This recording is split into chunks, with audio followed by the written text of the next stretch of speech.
On peut d'emblée, pour faire écho aux derniers échanges de la troisième table ronde, on peut d'emblée rendre hommage aux grandes institutions philanthropiques juives parce qu'elles ont accompagné les populations là où elles avaient estimé qu'il y aurait ce besoin. Dans cette première période, accompagner les jeunes femmes par ce foyer de formation, et ce foyer pour jeunes filles. Évidemment, la période de la guerre et l'orphelinat, mais aussi ce bouillonnement culturel très court, certes, que l'on a connu après la guerre, avec peut-être une réponse que je me permets de donner sans certitude, mais du haut de mon rôle de dirigeant d'une institution juive, qui est celle d'être certain que le CASIP, à l'époque, n'a pas abandonné les périodes les plus fragiles aux 9 rue Guy Patin, mais a fait ce qu'il savait faire, c'est-à-dire accompagner les personnes, une à une, dans les difficultés qu'elles pouvaient avoir, en faisant appel à son savoir-faire, des assistantes sociales, l'analyse des besoins individuels, etc., etc. Alors, bien sûr que les dimensions institutionnelles ne sont pas à négliger. Le fait est que nous allons maintenant aborder l'une des périodes où, là encore, on va traduire l'inventivité de ces institutions. En 1954, le 9 rue Guy Patin devient donc un foyer pour étudiants, pour jeunes juifs étrangers venus faire leurs études à Paris. Donc, pendant près d'un demi-siècle, ce sera un des centres de la vie culturelle et spirituelle de la jeunesse juive dans la capitale. Nous allons voir comment on est passé du phalanstère yiddish à la maison des étudiants. Je vais me permettre d'abord de présenter nos invités.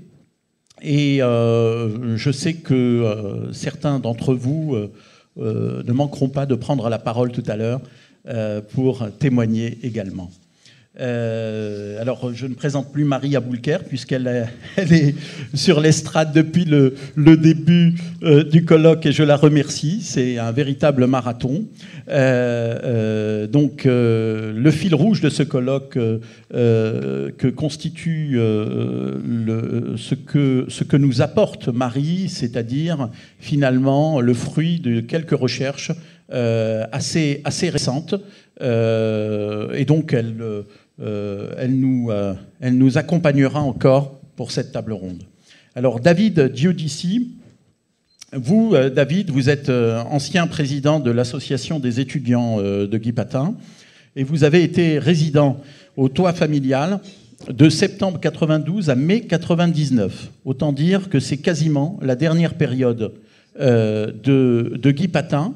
Et vous êtes probablement l'un des étudiants qui a passé le plus de temps à Guy Patin. Je présente également Cathy Hazan, que vous avez entendu tout à l'heure, qui est responsable du service archives et histoire de l'OSE, et qui a publié de nombreux ouvrages sur les orphelins de la Shoah, les maisons de l'espoir, le sauvetage des enfants juifs pendant l'occupation dans les maisons de l'OSE 38-45.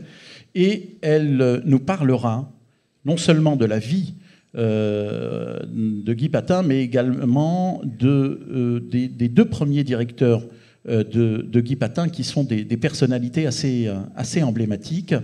Je continue à vous présenter nos témoins.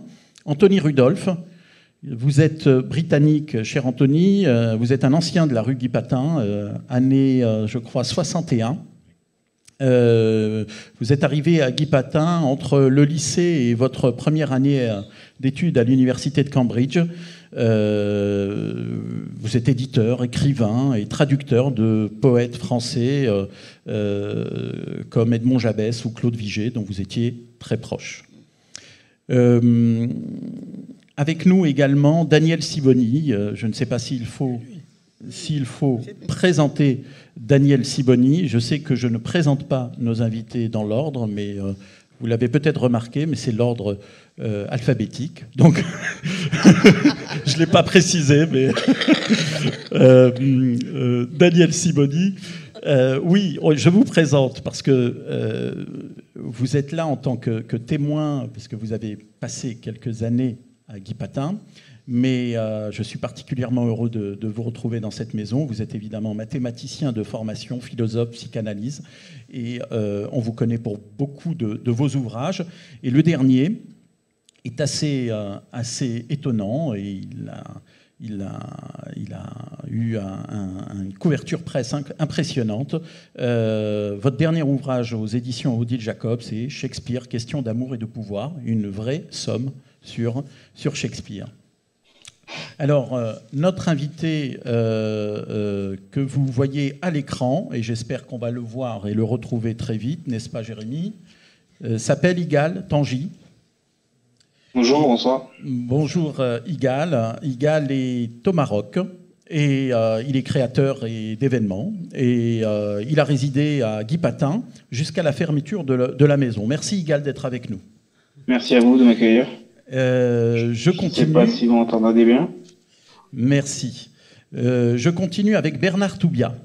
Bernard, vous êtes architecte et urbaniste, vous êtes né en Iran, vous êtes venu à Paris avec votre famille quand votre père a été nommé délégué de l'Iran à l'UNESCO, et vous avez passé une petite année à Guy Patin en 61. Alors, soit vous avez croisé Anthony Rudolph, soit peut-être Daniel Siboni. Ah, voilà. Donc, vous allez croiser vos souvenirs. Et enfin, je présente David Touboul. David, vous êtes rabbin de la synagogue Massorti de Nice. Vous êtes ancien résident du toit familial de 98 à 2000. Là encore, je crois que ce sont les dernières années du foyer.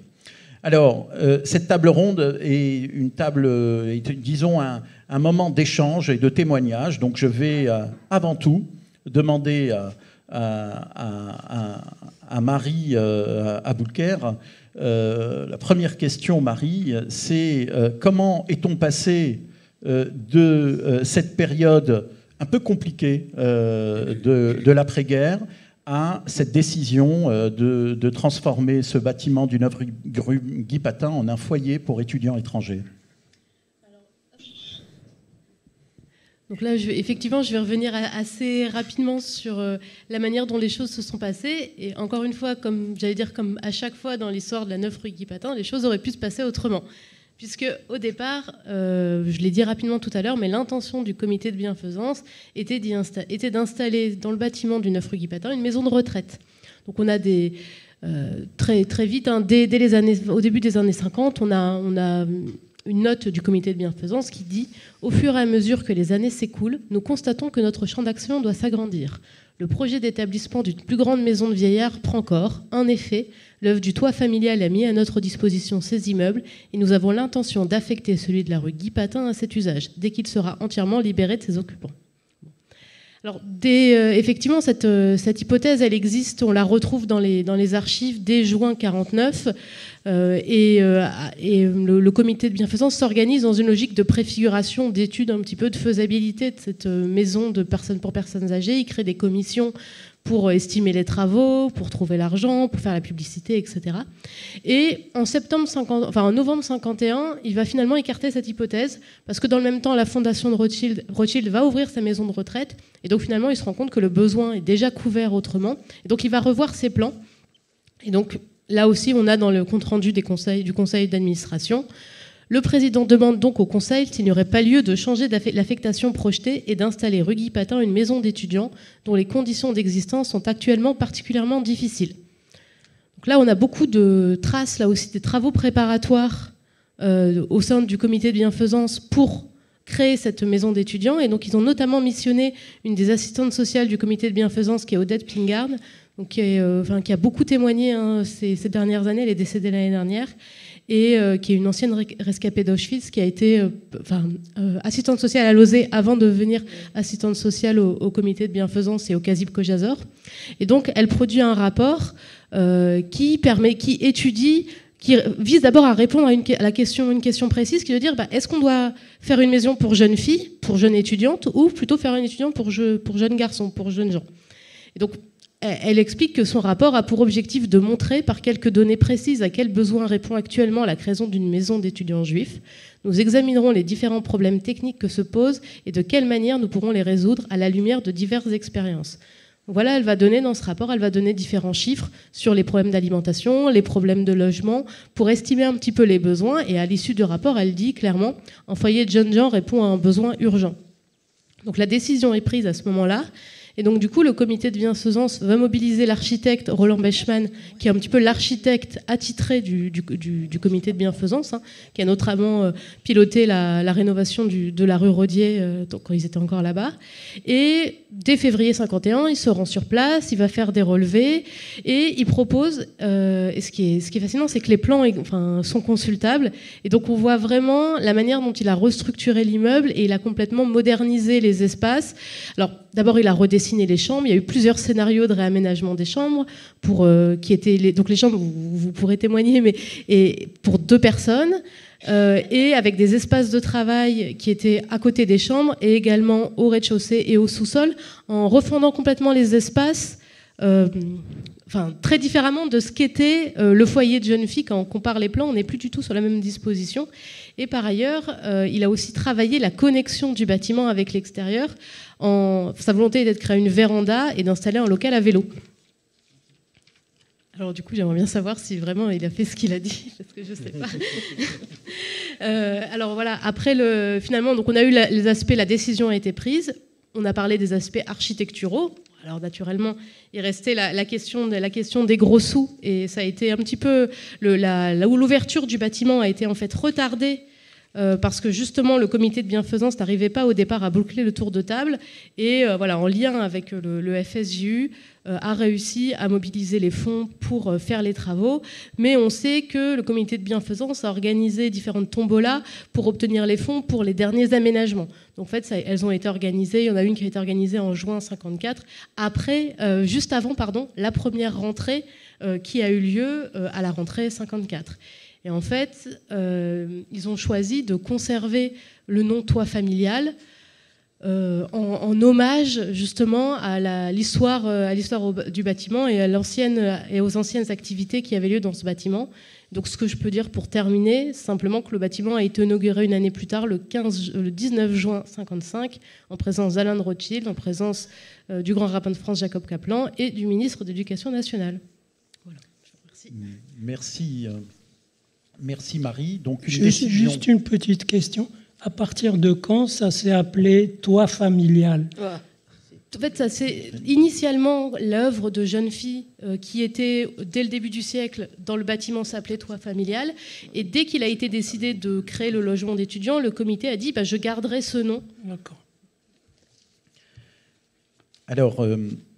Donc, décision de créer ce foyer étudiant en 52, je crois, le comité de bienfaisance, pour ensuite ouvrir le foyer en 54. Cathy Hazan, qu'est-ce qui se passe dans ce foyer dès son ouverture ? Il est dirigé par qui ? Oui. Et qu'est-ce qui est prévu pour accueillir ces étudiants ? Oui, moi je vais vous parler des 2 premiers directeurs, qui viennent de l'OSE, c'est pour ça que je vous en parle, mais qui sont indissociablement liés au projet pédagogique de ce foyer. C'est un foyer qui a abrité donc une centaine d'étudiants venus d'Afrique du Nord, Tunisie d'abord, puis surtout Maroc. Et il y a dès le départ la volonté de recréer une atmosphère familiale et juive au niveau religieux et culturel. Les étudiants sont tous triés sur le volet, tous futurs dentistes ou médecins, j'ai vu les premières fiches, avec lettres d'admission très circonstanciées, plusieurs lettres de recommandation et une lettre de motivation avec engagement d'animer le judaïsme dans le foyer. Donc vous voyez, c'est très structuré dès le départ. Et ça a été le souci de Félix Goldschmidt, le premier directeur, de créer une maison de haute tenue spirituelle où doivent être à l'honneur, dit-il, la science du judaïsme et les vertus juives. Il ne reste que 2 ans. Je vais vous le présenter. Il vient de Leipzig et dans une famille juive orthodoxe originaire d'Allemagne. Bon, je vous passe les détails sur sa vie. C'est une vie absolument passionnante, mais c'est surtout qu'il va s'installer à Strasbourg avec sa femme et leurs 5 enfants. Et ils vont se replier pendant la guerre dans l'Indre. Il a été un résistant juif extraordinaire parce qu'il a été tout seul. Et tout seul, eh bien, il va s'occuper de faux papiers. Il va intervenir dans les camps, et en particulier dans le camp de Douadik, où il a lu la Megillah d'Esther. Et il s'est débrouillé aussi pour sortir les internés, souvent en cheville avec le rabbin Deutsch. Je vous passe sur sa vie. Il est arrêté par la Gestapo comme juif et il s'évade du train qui l'emmène à Auschwitz en novembre 1943. C'est une forte personnalité. Et il a été directeur régional de Lozé. Il s'est occupé de la maison d'enfants de Versailles, où il y avait Elie Wiesel, et qui a été la dernière maison d'enfants de Lozé. Et il part, il fait son alia en Israël, et le FSJU lui demande s'il veut bien prendre la direction de Guy Patin, et donc il revient à Guy Patin, alors que toute sa famille est restée en Israël. Et comme il est happé par d'autres demandes, il accepte une mission secrète au Maroc en 1956 pour l'Aliyabet et le Mossad. Vous comprenez pourquoi, hein, on est en 56 et au Maroc. Il y a une très forte communauté juive qui veut partir. Et il meurt 10 ans après. Donc, en fait, s'il quitte Guy Patin, c'est parce que l'Aliyabet et le Mossad lui ont demandé de faire autre chose. Alors, le deuxième directeur qui arrive a eu un homme charismatique, mais c'est plutôt un couple charismatique. C'est Nathan et Aya Samuel, qui vont rester jusqu'en 1973. C'est un couple d'éducateurs hors pair qui viennent du milieu juif alsacien. Nathan est le frère de Julien Samuel, qui s'est engagé très tôt dans l'Osée, et puis surtout qui a été le premier directeur du FSJU, et c'est lui qui a créé les centres communautaires. Donc si on est là, c'est grâce à lui. Alors, c'est un couple de stricte observance, comme on disait à l'époque, mais qui est très ouvert. Ils ont d'abord été en maison d'enfants de Lozé, à l'Hirondelle, près de Lyon, puis à Haguenau, et ensuite, ils vont venir à Guy Patin. Quel a été le secret des Samuel ? C'est qu'ils ont su allier tendresse et efficacité. Tous les vendredis, je vous décris ce qu'ils ont mis en place à Guy Patin. Tous les vendredis, dîner shabbatique avec les étudiants qui peuvent avoir leurs propres invités. Et le dîner, souvent, était présidé par une personnalité parisienne. On l'appelait M. Salomon. Voilà. Le soir, des conférences avec des gens connus du monde littéraire et scientifique, Roger Icor, Édouard Sablier, Rachel Mintz. l'office du samedi matin avec le commentaire de la Sidra qui était faite par Nathan, et dimanche matin des cours d'hébreu et de Talmud. Ils se sont vraiment dévoués corps et âme pour les étudiants, et ils suivaient chaque étudiant personnellement. Il y a eu une véritable osmose entre ce couple de directeurs et les étudiants du foyer. Lorsqu'ils partent en 1973 pour faire leur alia en Israël, les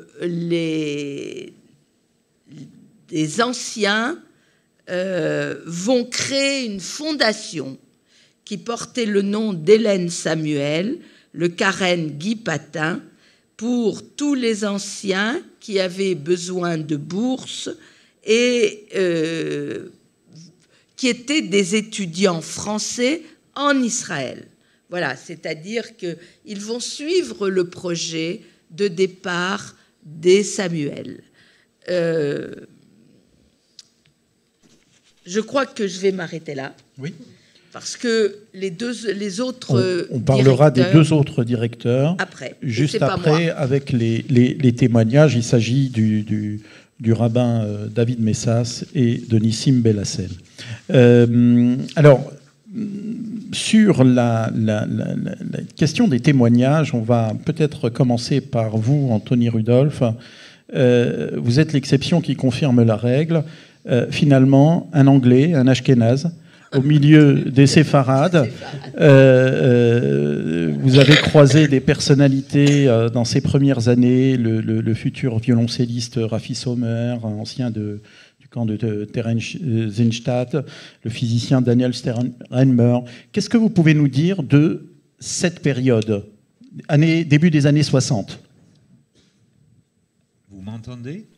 Et vous allez excuser mes fautes de français. Et je suis pris entre... Je n'ai ni improvisé, ni préparé un texte. J'ai des notes presque illisibles. Mais on va voir ce qui va se passer. Il y a 2 ans ou 3 ans, j'ai rencontré dans ce bâtiment même Esther Lennemann, parce que j'étais là. Le sujet, c'était Claude Vigée. Je reviendrai à la fin pour mes liens avec Claude Vigée. Eh bien, j'étais... ici, j'étais privilégié. Je crois, pour simplifier, je crois disons, il y avait 95 Sephardim de Maghreb, d'Iran, etc., qui étaient là qui allaient devenir dentistes, chirurgiens-dentistes, docteurs, les professions, quoi. Et on était 5 ou 6 Ashkénazes bourgeois, privilégiés. Enfin, tous étaient privilégiés, pas seulement nous. Ça, c'est ce que j'ai compris. Mais nous, on était là parce que nos parents pouvaient payer on n'avait pas de bourse. Et j'étais entre, je ne sais pas comment on dit en français, gap year. C'est peut-être gap year. Le mot n'existait pas à ce temps-là. Eh bien, après le lycée et avant l'université, que faire? Heureusement, j'avais une place à Cambridge, privilégiée, avec pas mal de travail, études pour achever cela. Eh bien, que faire pendant ce temps? Et je ne sais plus comment, mais on a découvert, mes parents, c'est-à-dire, j'étais un personnage dans leur pièce. Ce n'était pas mon choix. Mais j'étais un good boy. Et bien, on est arrivé à Gare du Nord, pas loin j'allais dire d'ici, enfin pas loin d'ici et pas loin de Guy Patin. Et voilà, je rencontre... Pourquoi mes parents voulaient que je sois logé, hébergé dans un endroit juif? Il fallait absolument que ça soit juif et que ça soit pour que je fasse des études en France, avant mes études de français et de langue moderne à l'université.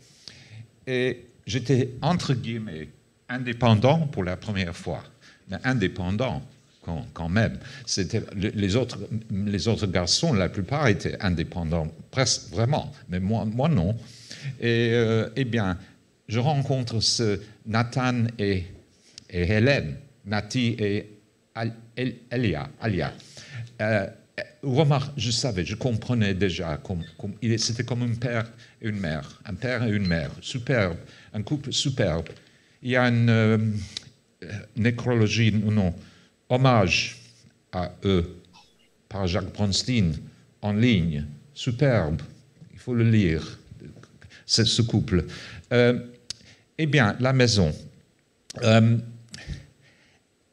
y avait le petit déjeuner en bas. Il y avait le café, en fait, les détails, c'est pas sans intérêt, peut-être. Croissant, beurre, pain. Mais le seul, et on pouvait faire sa cuisine, si on voulait, à part ça, sauf le soir du vendredi. J'aimais, tous les 4 semaines, enfin, il y avait un repas, mais 1 sur 4, c'était le couscous, que je n'aimais pas du tout, toujours à ce jour. Et le samedi, Shabbat, si on assistait aux offices, on était invité, la première fois, déjeuner avec les Samuel. Alors, j'étais pas très observant, mes parents étaient plus ou moins ma sortie, qui n'existait pas à ce moment-là, mais la structure en Angleterre est un peu différente qu'en France. Je me souviens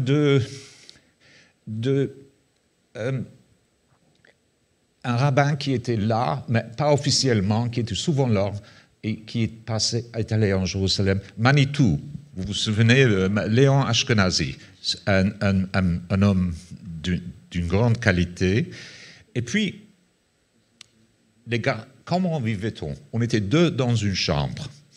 Et le premier, j'ai partagé une chambre avec un Américain, un pianiste, dont j'ai peu de souvenirs. Mais les 2 autres, Henri Béard, qu'on a découvert à Paris. Vous vous souvenez? Comment vous vous appelez? Ah bon. La promotion d'après. Il est devenu grand. Il était déjà cinéaste, mais il est devenu très célèbre dans un coin spécialisé. Il est grand maître sous-titreur. Tarantino exigeait que Henri fasse... Enfin, Henri était déjà... Il parlait un anglais qui n'existait pas, mais était parfait. Ça venait des films. Il passait tout son temps... En principe, il était à HEC, mais il a passé tout son temps à Cinémathèque et... Ah bon, d'accord. Et l'autre personne avec qui j'ai partagé une chambre, il est devenu, tragiquement, il est mort jeune, il est devenu célèbre, pas aussi célèbre que son professeur Paul Tortelier, mais un grand violoncelliste, Raffi Sommer. Raffi Sommer, dont la mère était célèbre, elle a vécu jusqu'à l'âge de 106 ans, Alice Herz Sommer, survivante d'Auschwitz. Non, pas avec lui de Theresienstadt. On le voit dans le petit film que les nazis ont fait pour le Red Cross de Theresienstadt. Alors j'ai eu la chance, alors voilà, une dévotion, une façon de concentrer qui me manquait et qui me manque toujours. Je vois, parce qu'il se levait à 6 heures du matin, et je ne comprenais pas comment ça se fait qu'il donne des leçons et en même temps il reçoit des leçons. C'était presque hors de ma compréhension. Il était étudiant de Tortelier, mais aussi pour gagner un peu de fric, il enseignait. Et oui, comme je disais, la plupart les garçons, le micro, les 95, voilà, quelques noms. C'est un peu l'anthropologie endotique d'un de mes maîtres, Georges Perec. Henri Waba, qui était ballettomane, et on était allé voir Viro Bova. On a été la rencontrer. André Baranez, Pépignos, grand et beau, et tout le monde était jaloux de lui. Oui, il y a des histoires que je ne peux pas raconter devant une audience tellement... Ah oui, il avait un frère. Oui, Michel. Et Nakache, Jean-Pierre Nakache, Michel Hérisson, André Tibi, Paul Sultan. J'ai accompagné Paul à écouter dans la Sorbonne Eliane Amédée Valency. C'était son professeur. Et Meir Cohen, pharmacien, qui est devenu homme de théâtre à Nice. Jackie Bronstein, ophtalmologue à Jérusalem, qui a écrit ces hommages superbes et puis deux autres. Et Jean-Claude Krief. Et je me souviens qu'il m'a dit il faut quitter Paris pour aller dans les collines parce qu'il va y avoir un coup d'État, le général Salan. Et on savait que non, les Anglais, c'est-à-dire moi, mon nom était à l'ambassade d'Angleterre. S'il fallait quitter vite France, au moins était à côté de Guy Patin. Mais vous allez vous demander, peut-être, si je ne vous ai pas perdu, qu'est-ce que je faisais? Que faisais-je à Paris? J'étais étudiant à l'Institut britannique, mais qui était rue de la Sorbonne, mais qui faisait partie de l'Université de Londres, pas de Paris. Et là, j'ai rencontré un professeur qui m'a complètement inspiré, un grand professeur inconnu, Gilbert Quesnel. Mais c'est lui et des gens, vous voyez, je n'oublie jamais Nathan Samuel et sa femme, Gilbert Quesnel, et j'ai passé la journée à faire des études à l'Institut britannique, aller aux ateliers, aux galeries, au théâtre, ballet. C'était une année de liberté totale dans une indépendance pas du tout indépendante. Mais enfin, pourquoi pas? C'était pas mon choix. J'étais un pauvre personnage dans une pièce écrite par d'autres. C'est ça. J'ai écrit sur ça dans mes livres que on devient. Quand est-ce qu'on commence à écrire son propre roman? C'est, à mon avis, enfin, c'est pour un autre colloque. Alors, eh bien, pour terminer, pour Claude Vigée. Claude, après, j'ai passé des années à avoir des boulots qui ne m'intéressaient pas du tout pour subventionner mes intérêts littéraires. Et parmi mes passions, mes obsessions même, parmi ces obsessions était la poésie française, Yves Bonnefoy. C'était un privilège de connaître, et dans ce contexte, deux grands poètes juifs il y avait une sorte de rivalité, je crois, entre eux. C'est compliqué, c'est intéressant. Edmond Jabès et Claude Vigée. Et donc, j'ai passé beaucoup de temps à traduire les textes de ces poètes. Et ça, vraiment, ça a commencé... Ça, c'était mes propres choix, mon indépendance. Mais ici, être à Guy Patin a un lien, et ça c'est mon dernier mot, un lien oublié jusqu'à maintenant, et le nom me revient 2 ou 3 ans avant de venir à Guy Patin, encore pas mon choix, mais j'ai passé 1 mois avec un garçon français, et il est venu à Londres passer 1 mois avec moi. Et son père, l'année a été mentionnée, son père était le directeur de maison d'orphelins à Versailles. Et c'était en 1958. Et je pense que vous avez dit que le directeur est allé au Maroc en 1956. Ce monsieur Both, il s'appelait. Il a dû être le successeur. Enfin, en tout cas, j'ai visité, j'ai passé 2 ou 3 nuits à... La maison de Taverny. Voilà. Enfin, c'est tout. Voilà, merci, Anthony. Alors, sur cette période des années 60, Daniel Sivoni, Anthony Rudolph, beaucoup de témoins relèvent que leur séjour à Guy Patin a joué un rôle important dans leur vie.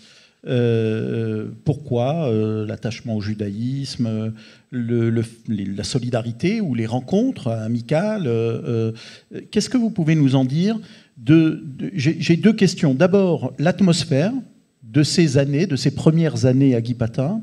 Et la deuxième, c'est, on est dans les années 60, les événements d'Algérie. Est-ce qu'il y a eu un impact pour les étudiants à la rue Guy Patin ? Oui. Alors je vais certainement vous décevoir, car mon expérience à Guy Patin était partielle, parcellaire, frustrante, et j'ai hésité avant d'accepter, et je me suis dit non, acceptons, c'était un moment d'un passé, et on doit bien pouvoir en tirer quelque chose. Donc on commence une table ronde de témoignages avec un Britannique qui se demandait qu'est-ce qu'il faisait à Guy Patin et un Français d'origine marocaine qui ressort d'une expérience frustrante. C'est cela ? Non, justement, je voudrais vous montrer que par son caractère frustrant, elle a été très positive. Voilà.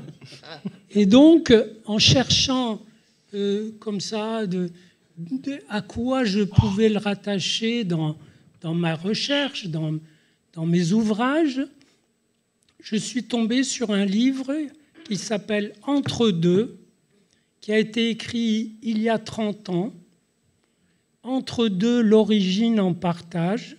Et je vais vous dire le rapport avec Guy Patin, puisqu'il a été écrit aussi 30 ans après mon passage à Guy Patin. Ça fait 60 ans. C'est Daniel qui a écrit. Hein. Voilà. Oui, j'en suis l'auteur.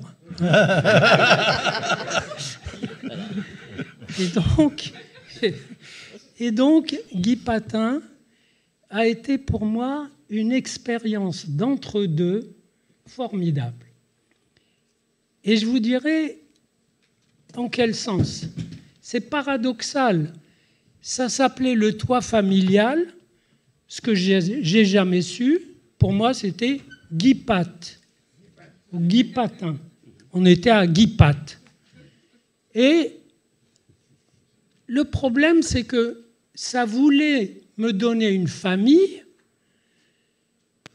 alors que j'en avais une à Paris.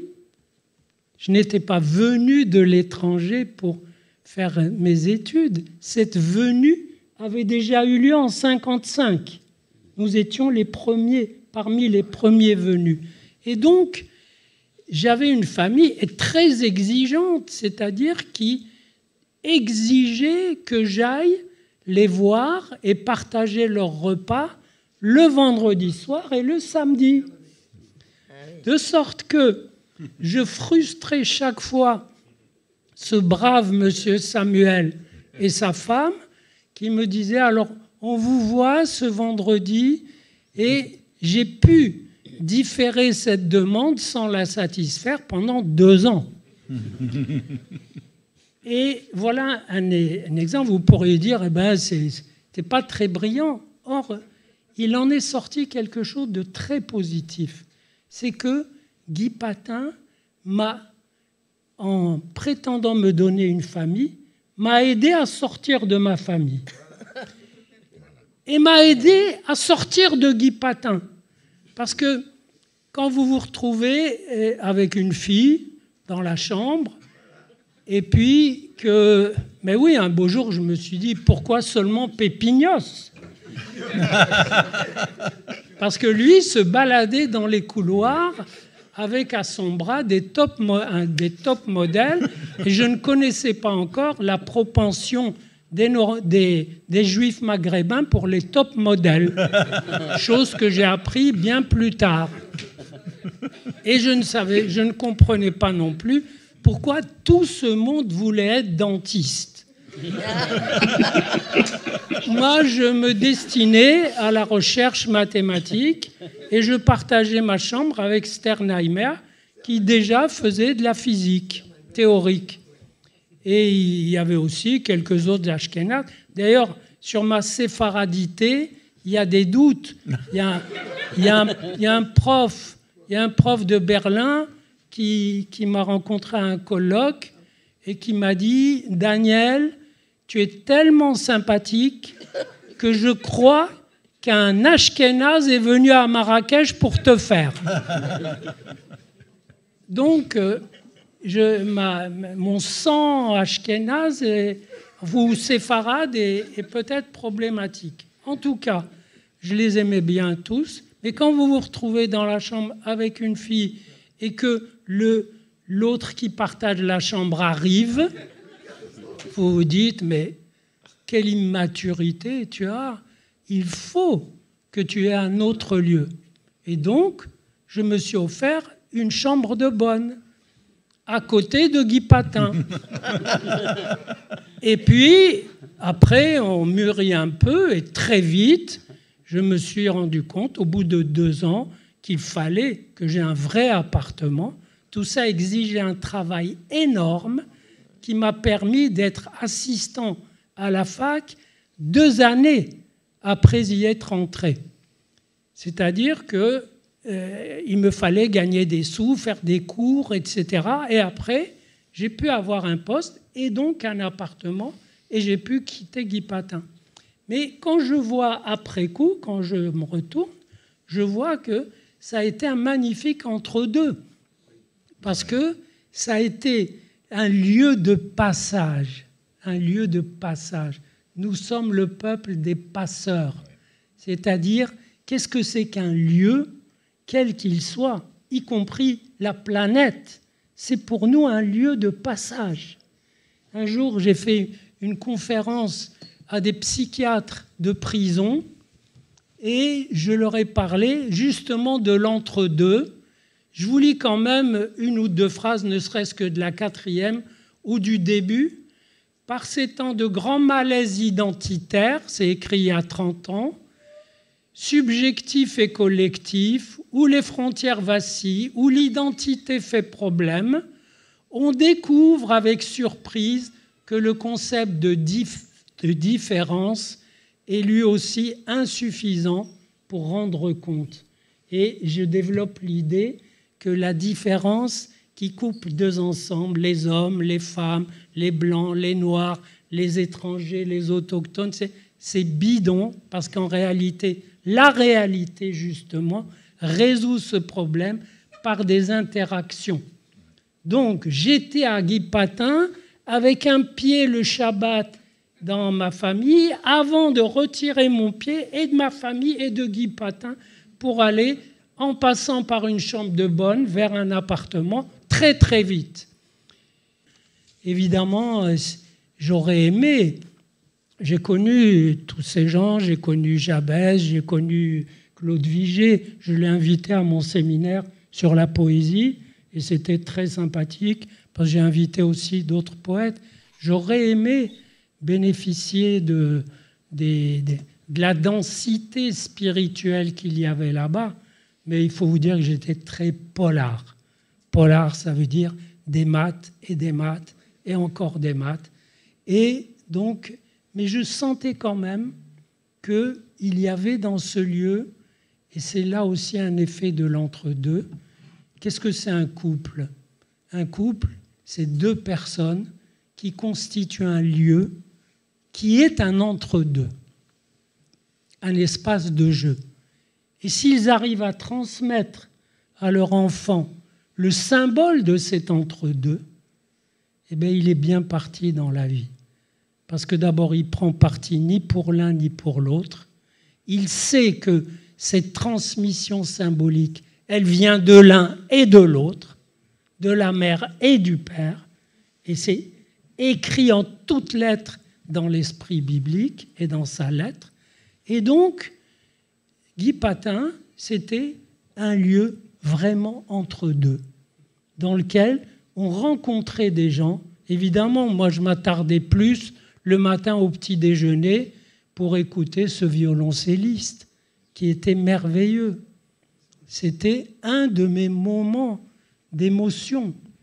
Il y avait aussi d'autres moments, on se rendait visite, il y avait une vie de proximité. Et bon, bien sûr, il y avait les dentistes, mais il y avait d'autres qui venaient et on parlait de beaucoup de choses. Et ce qui fait le génie d'un lieu juif et qui intègre à la fois ses réussites et ses ratages, c'est que c'est un lieu de transmission de l'être juif. Si tu permets, avec ta permission et ta permission de... Oui, Bernard. De Gad, Bernard Toubia. J'enchaîne justement, exactement, là-dessus justement, pour dire jusqu'à quel point ce lieu était un lieu effectivement d'entre-deux pour moi, de mon côté. Je suis venu d'Iran, mais après 5 années où mes parents étaient ici, donc ils sont rentrés en Iran, donc j'étais resté ici pour continuer mes études d'architecture. Et donc, moi, comme copain de chambre, j'avais un Michel Weiner, c'est un autre Ashkenaz justement, qui venait de Roumanie. Et c'était pour moi une expérience extraordinaire, parce que de son côté, je le voyais tellement crispé après l'assassinat de ses parents, parce que son père était un des directeurs de la communauté juive de Roumanie, de Bucarest. Et donc, il était tellement stressé, tellement dans un état extraordinairement difficile. Et donc, c'est mon combattant pendant une année. J'ai beaucoup appris de lui, de la patience, de la persévérance. Et j'ai encore toujours ce copain avec moi. Donc, ça fait 60 ans, effectivement, nous étions ensemble dans cette chambre. Donc, c'est un lieu d'enrichissement pour moi, effectivement, ce lieu, je voulais dire. J'ai enchaîné, effectivement, avec ce que tu me permettais.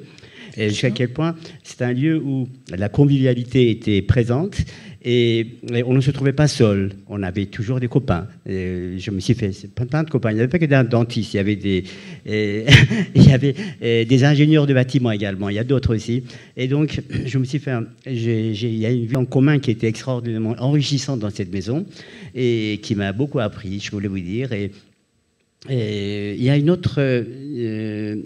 bien sûr, j'ai des souvenirs de dîner shabbatique, des offices de Shabbat aussi.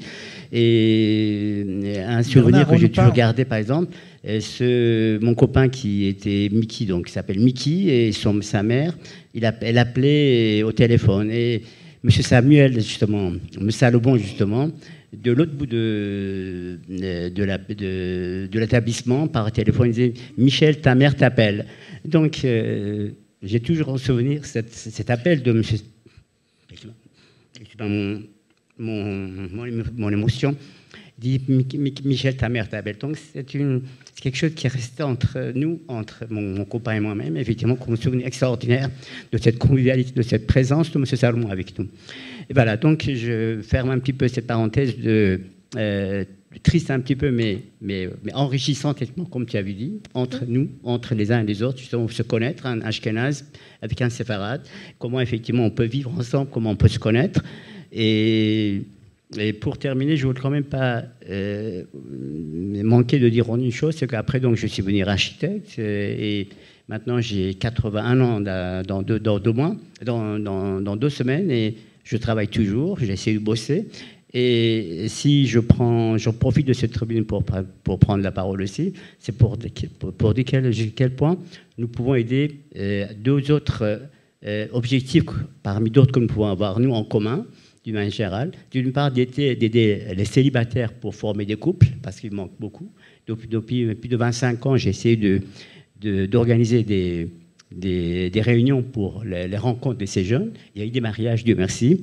Et Gad, ici présent, très gentiment nous a prêté à plusieurs reprises des salles ici pour qu'on puisse célébrer effectivement des réunions pour les rencontres. Il y a eu à chaque fois entre 50 et 80 personnes. Tous les célibataires étaient très et reconnaissant de garde et ce centre de les accueillir. Et un autre objectif était important aussi, c'est de lutter contre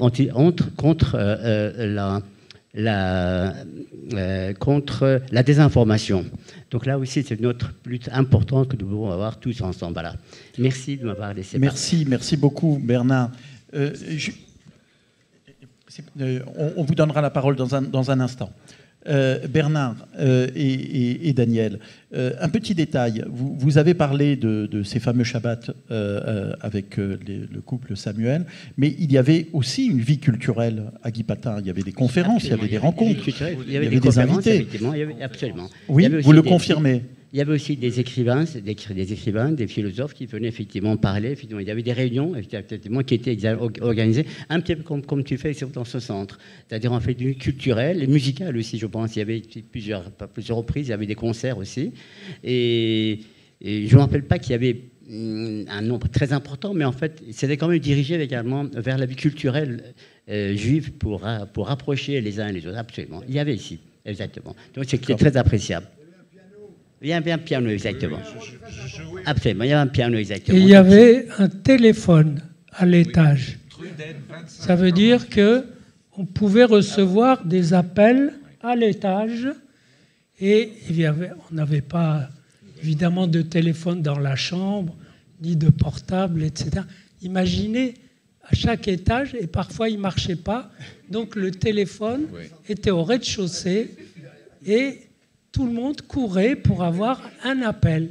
Et pour répondre à votre question sur les événements d'Algérie, et puisque j'y étais avant 62, et j'en suis parti, je pense, 62, 63, et les événements se passaient juste à côté.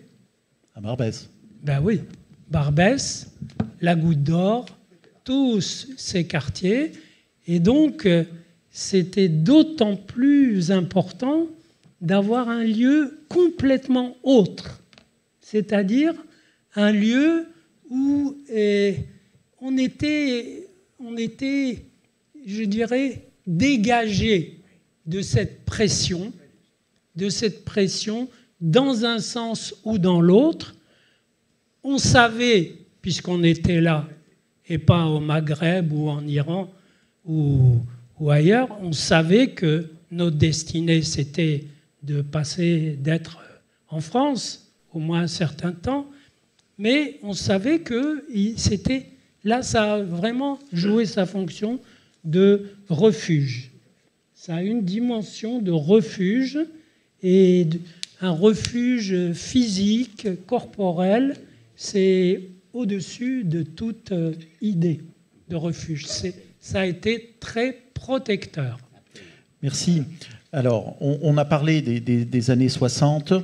Je sais que Guy Marzouk, qui est dans la salle, à qui je donnerai la parole tout à l'heure, a vécu à Guy Patin dans les années 70. Mais on va faire un petit saut avec nos témoins de cette table ronde, même un grand saut, avec vous, David. David. On est deux, David. Ah oui, David Giudici, c'est vrai. David Giudici, qui avait donc intégré Guy Patin en 92. Là, c'est disons, la dernière, je dirais pas la dernière parce que finalement, M. Tanguy a été de la dernière génération, mais on est probablement dans cette période, d'ailleurs les deux David, vous l'avez vécu, où c'est la plus récente, ou celle où nous avons tous probablement des connaissances qui sont passées à Guy Patin. Et donc, parlez-nous de cette période, des années 90 et 2000, essentiellement des Marocains. Oui, il y avait des Tunisiens et il y avait beaucoup de Marocains.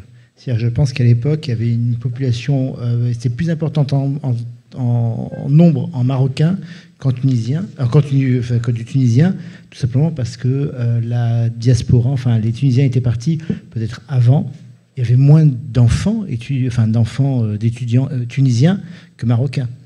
La communauté marocaine, dans les années... Enfin, moi, je suis né en 73, donc automatiquement 70, même 80, il y avait encore des jeunes qui naissaient au Maroc. Ce qui peut-être était moins le cas. Il y en a encore aujourd'hui. Oui, enfin aujourd'hui c'est quand même anecdotique. Hein, le nombre de naissances juives au Maroc, c'est quand même anecdotique. Hein. On compte beaucoup plus les décès que les naissances, hein, malheureusement. Donc effectivement, ça a suivi les vagues de migration. On ne parlait plus des Algériens, puisqu'ils étaient arrivés avec la guerre d'Algérie. Donc eux, ils étaient passés. Ceux qui arrivaient ensuite, c'était les Tunisiens, effectivement, je pense, dans les 50, 60, 70. Et puis après, beaucoup plus de Marocains. Donc nous, on avait Quel était le profil, en fait ? Ah, le profil, c'était Casablanca, Rabat, Fès, Meknès. Voilà, on peut dire ça. Et on rigolait plus sur les concurrences, entre guillemets, Fès, Meknès, Rabat, Casa, qu'entre Ashkénaz et Séfardi. Hein. On avait quelques séfarades ou quelques étrangers non marocains qui arrivaient. Donc moi, à mon époque, je ne me rappelais pas beaucoup de Tunisiens. Alors moi, c'est vrai qu'avec un nom comme le mien, vous comprenez bien que, bien sûr, j'arrive du Maroc, mais j'avais un papa qui était italien. Donc automatiquement, déjà, c'était une particularité. Mais alors, on avait beaucoup d'étudiants. Effectivement, enfin, tout le monde, la sélection était quand même assez importante. On avait quand même des gens qui venaient pour étudier. Beaucoup de gens qui avaient déjà de la famille en France. Donc tous n'avaient pas... Enfin, ceux dont je me souviens n'avaient pas forcément leurs parents en France, mais avaient tous des frères, des sœurs, des oncles, des tantes, etc. Donc l'intégration, c'était quand même beaucoup plus simple. Tous arrivaient de lycées ou de collèges francophones, donc déjà, effectivement, une bonne intégration culturelle. Et en termes d'études, effectivement, on avait quand même ceux qui faisaient leur droit et leur médecine, mais la population se diversifiait beaucoup. Moi, je me rappelle qu'il y avait quand même un nombre très important de jeunes qui faisaient des études en expertise comptable. Expertise comptable. C'était une autre génération. Et effectivement, oui, des ingénieurs, mais beaucoup d'experts comptables à mon époque. Voilà. Le directeur, donc à l'époque, c'était Monsieur Nessim Bellassène. Donc Nessim Bellassène, qui est jusqu'à la fin. Oui, qui était était jusqu'à la directeur fin. Et qui a été directeur de 90 comme ça, non de 85. De 86, je crois. Oui, c'est ça. C'était vraiment la fin des années 80, début 90. Ouais. Donc, jusqu'en 2001, je crois, où les derniers 2002. Étudiants, c'était Juin 2002. Voilà, c'est ça, c'était 2002, quoi. Et qu'est-ce que vous pouvez nous dire de ce rapport du directeur à... Je pense que c'était très différent des Samuels. C'est-à-dire que même moi, qui n'ai jamais connu les Samuels, j'en ai entendu parler quand j'étais à Guy Patin. D'accord. C'est-à-dire qu'effectivement, tous les. Et il y a eu anciens... entre les deux, il y a eu le grand rabbin Messas, qui par la suite est devenu grand rabbin de Paris. Exactement, qui est devenu grand rabbin de Paris et qui était très connu et qui a donné tout un aspect spirituel et très religieux à Guy Patin. Aspect très religieux qu'on a retrouvé aussi dans la communauté, parce que c'est vrai que les étudiants qui arrivaient du Maroc étaient, pour beaucoup d'entre eux, religieux. Certains un peu moins, mais bon, voilà. Mais on a eu des vagues comme ça, hein, des religieux qui ont profité de leur arrivée, de leur émancipation à Paris pour un peu oublier la cache-route. Et puis ceux qui n'étaient pas forcément très religieux au Maroc, qui justement ont conservé le judaïsme et ont renforcé leur judaïsme et leur pratique à Guy Patin. Et donc ça, c'était très très important. Mais M. Bellassène n'avait pas du tout une façon patriarcale ou paternelle de gérer Guy Patin. C'était beaucoup plus une gestion administrative. J'ai cru comprendre que dans cette période des années 90, il y avait une sorte d'autogestion quand même. Beaucoup d'activités qui étaient organisées par les étudiants eux-mêmes. Oui. D'ailleurs, c'est pour ça, effectivement, que moi, je suis arrivé en 92. Quelque temps après, moi, je faisais mon droit, comme beaucoup, mais quelque temps après, on a créé justement l'association des étudiants de Guy Patin, parce qu'il n'y avait pas forcément, je n'ai pas retrouvé, il y avait un piano, mais par exemple, il n'y avait pas du tout d'aspect culturel. On a créé, on a fait venir quelques intellectuels, quelques personnes qui faisaient des conférences.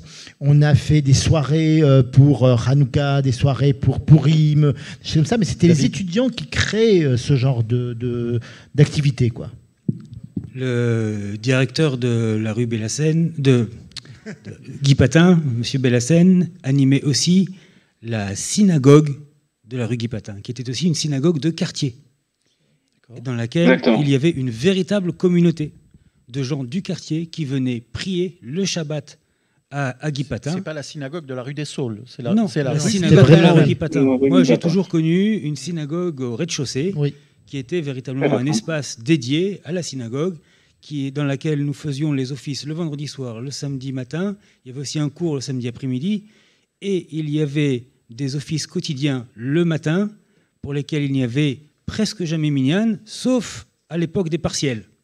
Lors des partiels, une semaine avant, tout le monde mettait les téfilines, tout le monde venait à l'office. Et bon, est-ce que c'était efficace ou pas, ça dépend, mais oui, moi je suis le représentant d'une toute petite minorité des années 90 à Guy Patin, puisque je suis le représentant des non-marocains. Pire que ça, j'étais un Français de province. Et à Guy Patin, je me suis toujours senti en exil. Mais c'était un exil très très agréable. J'ai entendu tout à l'heure, alors j'ai assisté dès le départ de ce colloque, je dois dire, je suis très ému. J'ai été passionné et très ému de l'histoire de Guy Patin qui m'était complètement inconnue, qui nous était complètement inconnue. Nous n'avions jamais entendu parler de l'histoire de Guy Patin avant-guerre, ni même de l'histoire de Guy Patin après la guerre au niveau du phalanstère yiddish. Nous avions connaissance de la plaque. Hein. Il y avait la plaque à l'entrée avec les déportations, mais c'était tout ce que nous savions sur la rue Guy Patin. Nous savions aussi qu'il y avait eu auparavant des générations d'étudiants. Certains parmi les habitants de Guy Patin à mon époque avaient leurs parents, avaient leur père qui était déjà venu à Guy Patin quand ils étaient originaires du Maroc ou de Tunisie. Mais à mon époque, effectivement, il n'y avait que des juifs marocains. Ça se divisait entre Casablancais et Meknassi. Et quelques étudiants étrangers, anglais, brésiliens, israéliens et des juifs de province qui retrouvaient le judaïsme de leurs parents à travers les juifs marocains actuels. C'est l'expérience que j'ai connue. C'est une expérience très, très belle, très émouvante. J'ai entendu tout à l'heure quelqu'un, je crois que c'était à la session du Yiddish, qui disait que les murs de Guy Patin étaient gris, mais la chaleur était dans les cœurs. Et c'est véritablement ce que j'ai ressenti. Hein. Il y avait véritablement du soleil dans les cœurs. Nous étions tous solidaires, comme nous avions tous notre caractère. Il y avait parfois des bagarres, comme il peut y en avoir tout le temps. Mais c'était véritablement une très bonne ambiance, très bon enfant. Nous avions des repas communautaires uniquement le Shabbat. Moi, j'ai entendu que dans les années 60, il y avait un petit déjeuner tous les matins. Je dois dire, je suis jaloux. Avec des croissants. Des croissants, du café. Nous n'avons rien eu de tout ça. Hein. Nous, c'était véritablement... on devait se débrouiller avec ce qu'on avait. Il y avait un règlement intérieur très, très, très sévère qui n'a jamais été respecté, à ma connaissance. Parmi le règlement intérieur, je me souviens qu'il y avait interdiction d'avoir des appareils électriques dans les chambres. Or, c'était la période... Alors, nous avions des prises de téléphone dans les chambres, donc c'était la période pile de l'émergence de l'Internet. Donc, certains avaient un ordinateur et Internet dans la chambre, et puis est arrivée la DSL, et les murs se sont transformés en gruyère, puisqu'ils ont commencé de manière anarchique à percer les murs pour faire passer les fils. Là, je crois que Igal peut nous en parler. Voilà. Bonjour. Alors, en fait, oui, effectivement, moi aussi, j'étais président de l'association des étudiants de Guy Patin et vice-président de 99 à juin 2002. Et on avait fait une demande au CASIP Cosachor pour d'avoir la SDSL, c'est-à-dire, c'était une innovation à l'époque, d'avoir un haut débit et de pouvoir le partager dans les chambres. Et on a été avec une équipe. Donc moi, j'étais étudiant à l'ESGI, l'école supérieure de génie informatique, et plusieurs étudiants. On a essayé de créer un réseau effectivement barbare puisque les câbles passaient partout et on perçait les murs, on faisait un petit peu notre sauce, mais ça marchait et ça fonctionnait plutôt pas mal. Voilà, on était d'ailleurs les premiers à avoir des ordinateurs et à travailler. C'était vraiment une super expérience. Et voilà, vous avez parlé du toit familial et dans le judaïsme, on dit que le nom influence sur la personne. Et je dirais que ce lieu porte très bien son nom parce que moi, je l'ai senti comme un toit familial. Je venais du Maroc et j'avais perdu mon père jeune et je suis arrivé à Paris. J'avais de la famille à Paris, mais j'avais envie d'intégrer mes amis qui étaient du Maroc, qui avaient eu leur bac. Alors, il faut savoir que tout le monde était dans des écoles francophones, c'est-à-dire l'Alliance juive au Maroc, et donc on passait tous notre bac, où on était, enfin en tout cas dans un cursus qui devait nous amener vers des études supérieures et dans des universités forcément francophones pour la plupart d'entre nous, sauf ceux qui sont partis en Israël ou en Amérique.